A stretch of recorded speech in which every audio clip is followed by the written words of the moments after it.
ವೀಳ್ಯದೆಲೆ ಮತ್ತು ತುಳಸಿ ಎಲೆಯನ್ನು ಬಳಸಿಕೊಂಡು ತುಂಬ ಸುಲಭವಾಗಿ ಮತ್ತು ಅತ್ಯಂತ ಪರಿಣಾಮಕಾರಿಯಾಗಿ ಕೆಲಸ ಮಾಡುವಂಥ ಒಂದು ಹೋಮ್ ರೆಮಿಡಿ ಮತ್ತು ಮನೆಮದ್ದು ಮಾಡೋದನ್ನು ನೋಡೋಣ ಬನ್ನಿ. ಈ ಮನೆಮದ್ದು ಏನಿದೆಯಲ್ಲ, ಇದು ಕೆಮ್ಮು ಕಫನ ಎಲ್ಲವನ್ನು ಕಡಿಮೆ ಮಾಡಲಿಕ್ಕೆ ತುಂಬಾ ಸಹಾಯ ಮಾಡುತ್ತೆ. ನಮಸ್ತೆ ಸ್ನೇಹಿತರೆ, ನಮ್ಮ ಶಿವನ ಕನ್ನಡ ಲಾಗ್ಸ್ಗೆ ಸ್ವಾಗತ.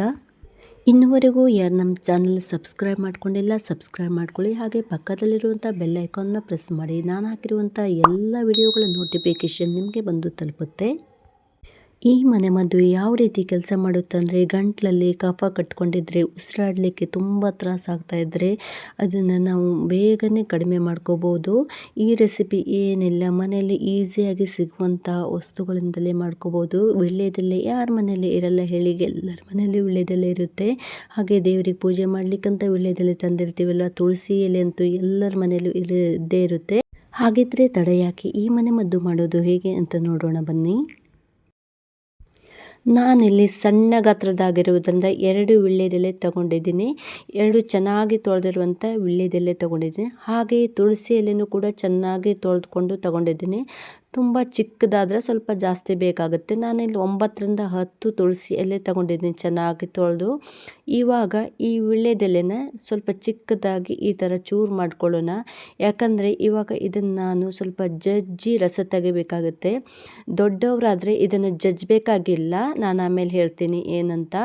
ಇದ್ರ ಜೊತೆಗೆ ನಾನು 2 ಕಾಳು ಮೆಣಸು ತೊಗೊಂಡಿದ್ದೀನಿ. ಒಂದು ಚಿಕ್ಕದಾಗಿರುವಂಥ ಒಂದು ಒಣ ಶುಂಠಿ ತೊಗೊಂಡಿದ್ದೀನಿ. ಇದು ಆಪ್ಷನಲ್ಲು, ಇದನ್ನು ಹಾಕದೇನೂ ಕೂಡ ಮಾಡ್ಬೋದು. ಬರೀ ತುಳಸಿ ಎಲೆ ವೀಳ್ಯದೆಲೆ ಜಜ್ಜಿ ರಸ ತೆಗೆದು ಮಾಡ್ಬೋದು.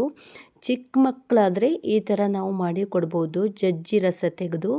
ದೊಡ್ಡವರಾದರೆ ಈ ರೀತಿ ಜಜ್ಜುವುದು ಬೇಕಾಗಿಲ್ಲ, ಅವಶ್ಯಕತೆ ಇಲ್ಲ. ಈ ಥರ ಹಾಗೇ ಒಟ್ಟಿಗೆ ಇಟ್ಟು ಜಗ್ದು ನುಂಗಿ ತಿಂದುಬಿಡ್ಬೋದು. ನೋಡಿ, ಹೀಗೆ ಜಜ್ಜಿ ಆದಮೇಲೆ ಹಿಂಡಿ ಈ ಥರ ರಸ ತೆಗೆದುಕೊಳ್ಬೇಕು.